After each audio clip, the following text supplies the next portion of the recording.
bija ļoti augsts ārā, kurinājās tāda buržuja krāsniņa. Vienalga bija iekšā augsts, un viņi bija meķelī.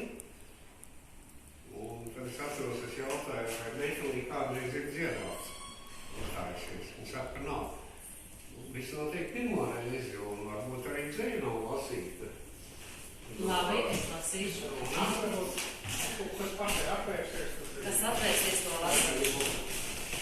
Un varbūt arī būs iedrošinājums klājiem.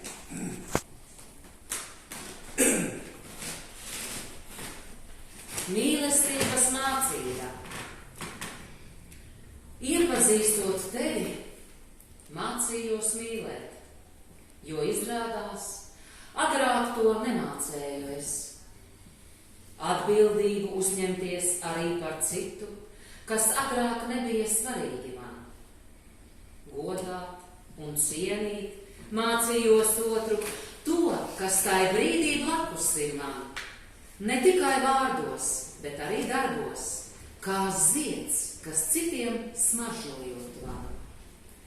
Mācījos saprast mīlestības būtību, kurā nav tikai kaisle un seks. Tajā ir darbs katram ar sevi, piedošana, ticība otram kā sev. Mīlestības mācību labu tu sniedzi, par kuru pateicīgs esmu tev es. Mīlot vēl stiprāk, kā lielu svētību, kuru man iepazīt dzīvē ir ļauts.